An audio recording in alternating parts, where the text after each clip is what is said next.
Good morning everyone, welcome to nursing theory classes. Now unit 2 में next है जो हम फीमेल पेल्विस पढ़ रहे थे, उसका नेक्स्ट पार्ट है डायमीटर्स ऑफ फीमेल पेल्विस। तो डायमीटर्स हम क्यों पढ़ते हैं फीमेल पेल्विस में?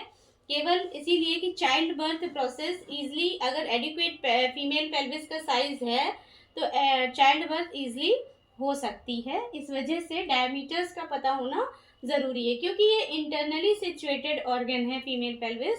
तो हम इसके सारे पार्ट तो मेज़र नहीं कर सकते, पर कुछ पार्ट इसको मेज़र कर सकते हैं।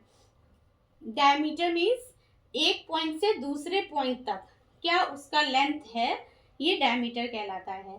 तो फीमेल पेल्विस में एंटीरो पोस्टीरियर डायमीटर होता है, ट्रांसवर्स डायमीटर होता है और ऑब्लिक डायमीटर होता है। ये ब्रिम के डायमीटर हैं तीनों।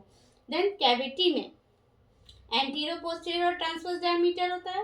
देन आउटलेट में एंटीरो पोस्टीरियर और ट्रांसवर्स डायमीटर देखेंगे। तो पहले ब्रिम के जो एंटीरो पोस्टीरियर, एंटीरियर मतलब आगे, पोस्टीरियर मतलब पीछे, तो आगे से पीछे तक क्या डायमीटर है, कैसे उसको हम मेजर करेंगे। जैसे कि लिखा है measured from antero posterior diameter, measured from front to back of the pelvis. तो इसमें है पहले ट्रू कॉन्जुगेट, जिसको कि एनाटॉमिकल कॉन्जुगेट भी कहते हैं, ऑब्स्टेट्रिकल कॉन्जुगेट और डायगोनल कॉन्जुगेट। ट्रू कॉन्जुगेट या एनाटॉमिकल कॉन्जुगेट जो कि 11 सेंटीमीटर होता है, ये कहाँ से कहाँ तक होता है कि सिम्फाइसिस प्यूबिस है फ्रंट में, तो upper margin of the symphysis pubis to the posteriorly sacral promontory, यहाँ से यहाँ तक का जो मेजरमेंट होगा वो ट्रू कॉन्जुगेट कहलाएगा, जो कि 11 सेंटीमीटर होगा। देन इसी में ब्रिम में ही एंटीरो पोस्टीरियर का ऑब्स्टेट्रिक कॉन्जुगेट कहलाता है, जो कि होता है 10 सेंटीमीटर। और ऑब्स्टेट्रिक कॉन्जुगेट कहाँ से मेजर करते हैं? From mid of the symphysis pubis, ये अपर था, ये mid of the symphysis pubis से सैक्रल प्रमोन्ट्री, सेम पोस्टीरियरली सैक्रल, तो ये 10 सेंटीमीटर होता है। और लास्ट एंटीरो पोस्टीरियर में डायगोनल कॉन्जुगेट जो कि 12 सेंटीमीटर होता है। यही सिम्फाइसिस प्यूबिस के लोअर मार्जिन से लेकर सैक्रल प्रमोन्ट्री तक का जो डायमीटर होगा, जो मेजरमेंट होगा, वो कहलाता है डायगोनल कॉन्जुगेट, जो कि 12 सेंटीमीटर होता है। तो ये ब्रिम के एंटीरो पोस्टीरियर डायमीटर थे। देन ब्रिम का ट्रांसवर्स डायमीटर, जो कि हम ऐसे मेजर करेंगे, from to farthest point on iliopectineal line. आपने लैंडमार्क में पढ़ा है कि इलियोपेक्टिनियल लाइन ये होती है, ये इलियोपेक्टिनियल लाइन है। तो ये दो फारदेस्ट पॉइंट, सबसे दूर के पॉइंट ट्रांसवर्सली जो होते हैं, वो कहलाता है ट्रांसवर्स डायमीटर, जो कि 13 सेंटीमीटर यानी 13 सेंटीमीटर होता है। और ये सबसे बड़ा डायमीटर यही होता है, ट्रांसवर्स डायमीटर।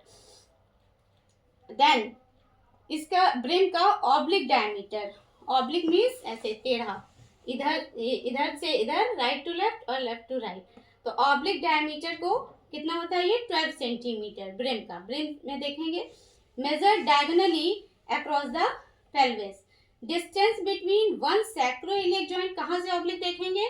डिस्टेंस बिटवीन, ये दिस इज सैक्रोइलियक जॉइंट, तो सैक्रोइलियक जॉइंट से to the opposite iliopectineal eminence, यहाँ पर है इलियोपेक्टिनियल इमिनेंस। तो सैक्रोइलियक जॉइंट से इलियोपेक्टिनियल इमिनेंस, इधर भी सैक्रोइलियक जॉइंट से इलियोपेक्टिनियल इमिनेंस। तो ये ऑब्लिक डायमीटर होते हैं, जो कि होता है 12 सेंटीमीटर। देन ये थे ब्रिम के। अब कैविटी जो आपने पढ़ा था, ब्रिम के नीचे कैविटी होती है। कैविटी का एंटीरो पोस्टीरियर डायमीटर 12 सेंटीमीटर होता है, मीन्स आगे से पीछे तक का। और कैविटी का ट्रांसवर्स डायमीटर भी 12 सेंटीमीटर ही होता है। तो एंटीरो पोस्टीरियर डायमीटर कैविटी का जो होगा, कहाँ से मेजर करते हैं? Middle of the symphysis pubis to the middle of the sacrum, middle of the symphysis pubis to the, ये जो सैक्रम है, अभी तक हम सैक्रल प्रमोन्ट्री देख रहे थे, यहाँ अपर, अब यहाँ मिडिल। तो middle of the symphysis pubis to the middle of the sacrum. और ट्रांसवर्स डायमीटर कैविटी का क्या होता है? Measured from to farthest point transversely in cavity. Cavity में भी दो फारदेस्ट पॉइंट जो है ट्रांसवर्सली देखेंगे, वो भी 12 सेंटीमीटर होता है। देन आउटलेट का डायमीटर, आउटलेट में भी आउटलेट सबसे नीचे का पोर्शन, पहले के लेक्चर्स में आउटलेट पता था आपको कहाँ पर है, तो आउटलेट सबसे लोअर बॉर्डर जो है उसमें एंटीरो पोस्टीरियर, तो from lower border of symphysis pubis to the sacrococcygeal joint, तो lower border of the symphysis pubis से सैक्रोकॉक्सीजियल जॉइंट पर जो मिलेगा वो होगा 12 सेंटीमीटर। और यहीं पर ट्रांसवर्स डायमीटर यानी कि बिटवीन टू इश्चियल ट्यूबरोसिटी जो डिस्टेंस होगा मीन्स 11 सेंटीमीटर होता है। तो ये आउटलेट का डायमीटर है।